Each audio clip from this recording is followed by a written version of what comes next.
You from Flagstaff? Scottsdale. Have you been to Flagstaff? I've been to Flagstaff. Seriously? Yeah, loved it. You've been to Flagstaff? Yeah, on our driving honeymoon. through or for what? We drove across America for our honeymoon. Yeah, started in San Francisco, ended in New York, 5 weeks, and we did a night in Flagstaff. Loved it. Oh, that's really wonderful. Loved it. Yeah. You know, we have In-N-Out Burger in Arizona, in Scottsdale. We Do have you? golf courses. I feel like you guys could have a second home there. Listen, golf and burgers is like literally two of my favorite things in the world. I'll watch the kids. Your wife can have a spa day or go Done. golf. Yeah, Let's there we do go. it. Are you sad? Are you relieved? A combination of both now that this is coming to an end? I think a combination of both. You know, it's nice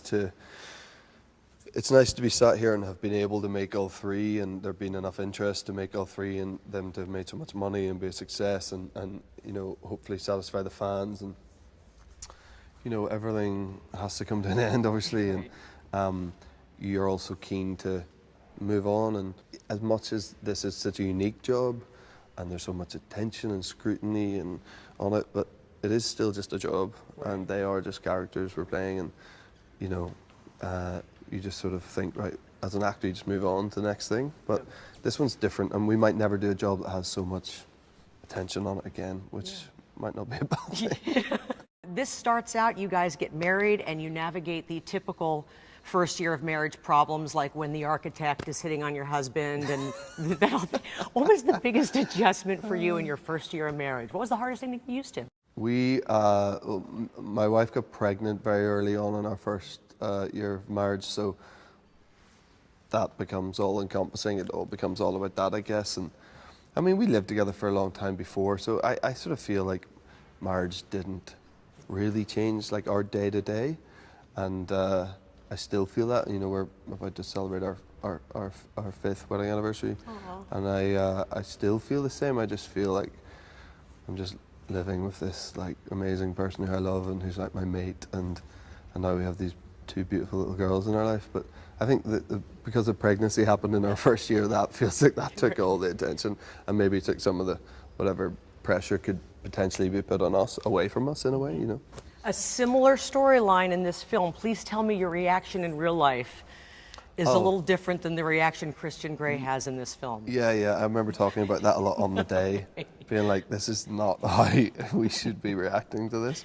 You know, mine was definitely more joyous. Yeah, definitely. I'm a woman, obviously. You've talked about how your wife has not seen the films, but let's be honest. I'm a woman, my husband's in 50 Shades of Grey movies. I'll tell people I'm not seeing them, but I'm seeing them. Do you think she's seen them secretly but just doesn't want us to know? There's no way. She hasn't.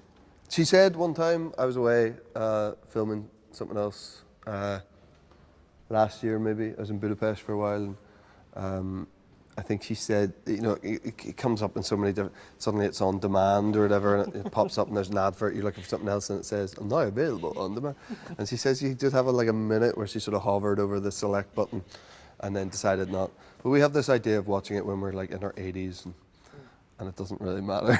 With the kids or without the kids? I'm pretty sure that the kids won't be involved. Yeah, I don't think they will either. If we're in our 80s, we'll probably have grandkids by then, potentially, so they definitely won't be involved.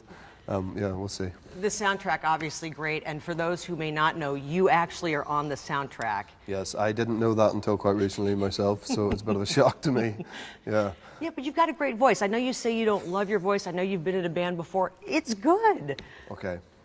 No, you really don't think you, because Dakota is convinced that you know you have a good voice. Dakota. I mean, listen, I think it's fine, probably. I actually genuinely haven't heard it. I don't know what it sounds like on this, in this particular, and maybe I'm amazed, which is an amazing song. And you don't want to sing amazing songs. You sort of don't want to sing songs that are famous for being beautiful and amazingly sung, because you just think you're not going to do it any service.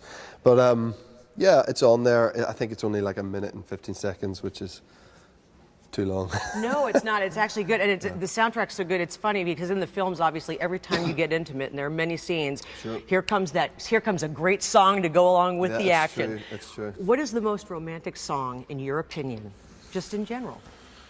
God, I don't know. Romantic song. Probably "Sweet Thing" by Van Morrison. It's a great song. Yeah. Anything off Astral Weeks. It's the best album of all time. So.